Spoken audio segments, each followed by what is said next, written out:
Hi friends, welcome back to my channel. ಇವತ್ತು ನಾನು ನಿಮಗೆ ಎಂಥ ಹಲ್ಲು ನೋವಿದ್ರೂ ನಿವಾರಣೆ ಮಾಡೋ ಅಂಥ ಹಲ್ಲಿನ ಪೌಡ್ರ್ ಮಾಡೋದು ಹೇಗೆ ಅಂತ ತೋರಿಸ್ಕೊಡ್ತಾ ಇದ್ದೀನಿ. ಬನ್ನಿ ಹೇಗೆ ಮಾಡೋದು ಅಂತ ನೋಡೋಣ.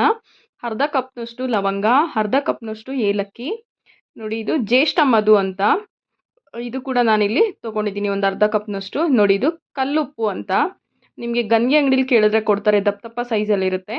ಇದು ಕೂಡ ನಾನಿಲ್ಲಿ ಅರ್ಧ ಕಪ್ನಷ್ಟು ತೊಗೊಂಡಿದ್ದೀನಿ. ಇವಾಗ ಇದನ್ನು ಒಂದು 2 ನಿಮಿಷ ಸಣ್ಣ ಉರಿಯಲ್ಲಿ ನಾನು ಬಾಡಿಸ್ಕೊತೀನಿ. ಇವಾಗ ಅರ್ಧ ಕಪ್ಪಷ್ಟು ತ್ರಿಫಲ ಚೂರ್ಣ ಹಾಕ್ತಾ ಇದ್ದೀನಿ. 1 ಕಪ್ಪಷ್ಟು ನೀಮ್ ಪೌಡರ್ ಅಂದರೆ ಬೇವಿನ ಸೊಪ್ಪಿನ ಪೌಡರು. ಇವಾಗ ಇದನ್ನು ಒಂದು 2 ನಿಮಿಷ ಆಡಿಸ್ಬಿಟ್ಟು ಆಫ್ ಮಾಡ್ಕೊಂಡಿದ್ದೀನಿ. ನೋಡಿ ಇವಾಗ ನಾನು ಇದನ್ನು ಮಿಕ್ಸಿ ಮಾಡ್ಕೊತೀನಿ. ಇದಕ್ಕೆ 1/4 ಚಮಚದಷ್ಟು ಅರ್ಶಿನದ ಪೌಡ್ರು, ಕಸ್ತೂರಿ ಅರ್ಶಿನ ಹಾಕ್ಕೊಬೇಕು. ಹಾಕ್ಕೊಂಡು ನೋಡಿ ಪೌಡ್ರು ಮಾಡಿಕೊಂಡು ಜರಡಿ ಹಿಡ್ಕೊಂಡ್ರೆ ಆಯಿತು. ಹಲ್ಲುಜ್ಜೋ ಪೌಡ್ರು ರೆಡಿ.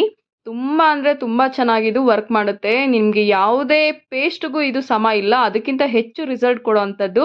ಟ್ರೈ ಮಾಡಿ, ಹೇಗೆ ಬಂತು ಅಂತ ನನಗೆ ಕಮೆಂಟ್ ಮಾಡಿ ತಿಳಿಸಿ. ನೋಡಿ ಈ ರೀತಿ ಸ್ವಲ್ಪ ನೀರು ಹಾಕ್ಕೊಂಡು ಮಿಕ್ಸ್ ಮಾಡಿಕೊಂಡು ಹಲ್ಲುಜ್ಜಿದ್ರೆ ಆಯಿತು. ಬ್ರಷಲ್ಲಾದರೂ ಯೂಸ್ ಮಾಡ್ಬೋದು ಅಥವಾ ನೀವು ಕೈಯಲ್ಲಿ ಕೂಡ ಹಾಗೆ ಯೂಸ್ ಮಾಡ್ಕೊಬೋದು. Thank you for watching.